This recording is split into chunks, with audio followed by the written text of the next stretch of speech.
তো এদিকে আমি মাছ ভাজা বসিয়ে দিয়েছি বন্ধুরা। তো দেখো কর্তামশাই আজকে মাছ নিয়ে আসা হয়েছে।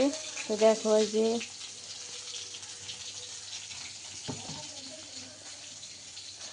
এই ভাজতে মাছগুলো খুব লেট হলো। আর আমার কর্তামশাইয়ের একটু মাছ ভাজা যেন কড়া কড়া লাগে, আর সেরকম মাছও নরম খেতে চাই না, তাছাড়া ওকে ভালো লাগে না। তো মাছগুলো ভেজেছি। তো দেখো কত বড় বড় পিস নিয়ে চলে এসছে। তো আমাদের যখন মাছ নিয়ে আসবে আমার কর্তামশাই, তখন মাছ মানে অল্প স্বল্প নিয়ে আসবে না। হ্যাঁ, মানে কখন অল্প স্বল্প নিয়ে আসবে, যখন দেখছি যে একবেলা খাবো তখনই নিয়ে আসে আমাদের কম করে, আর যখন না দুবেলা খাবো তখন একটু বেশি করেই নিয়ে আসে। তো দুটো লোকে কি এতগুলো খায়? তবু আমি নিয়ে আসি দুটো লোক, বুঝছো। আর এই যে এখানে মাছ দুটো বসেছি, এটা লাস্ট বেঁচে গেছে, তাই আমি লাস্টে দুটো মাছ ভাজা বসিয়ে দিচ্ছি, ভালো করে দেখাই চলো। আর তেলগুলো গায়ে একদম ছিটিয়ে ছিটিয়ে পড়ছে, মুখে চোখে একদম পড়ছে, ফুলে মুলে পড়ে যাচ্ছে। তো ফটফট ফটফট করে ফুটছে একবারে, বুঝছো।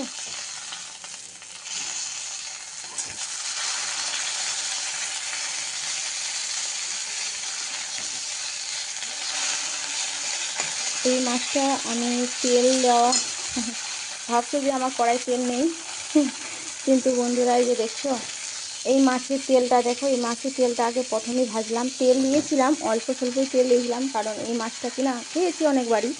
এই মাছটা ভাজতে গেলে মানে মাছের তেলগুলো যদি দাও আগে, তাহলে তেল অনেকগুলো বেরিয়ে যাবে। আমি পুরো মাছটা এইভাবেই এতগুলো মাছ আর এতগুলো মাছ আমি একদম ওই তেলেই ভেজে নিলাম বন্ধুরা। তো দেখো আমার মাছগুলো কি খারাপ হয়েছে ভাজা, দেখো কত সুন্দর হয়েছে। এখন আমি রান্না করব, মাছের ঝোল করব। আর ওদিকে আমি বাঁধাকপি কেটে রেখেছি, তো ভাবছি মাছের তেল দিয়ে বাঁধাকপিটা করব রান্না। দেখো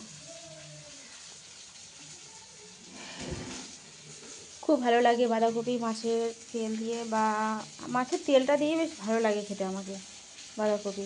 ছেঁচড়াও মাছের মাথা দিয়েও ভালো লাগে, খুব ভালো লাগে। এইগুলো দিয়ে আমি তৃপ্তি মতন ভাত এক থালা একদম মিনিটের মধ্যেই তুলে খেয়ে নেবো। প্রচুর মানে একদম ছিটকে ছিটকে মাছগুলো গায়ের মধ্যে কতগুলো তেল পড়েছে আমার, পুরো একদম গা একদম ইয়ে হয়ে গেল।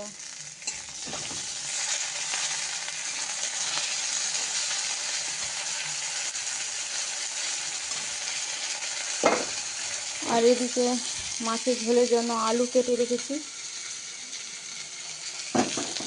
তো আজকে আমার এইটুকুই ব্লগ দিলাম। তো আজকের মতো টাটা।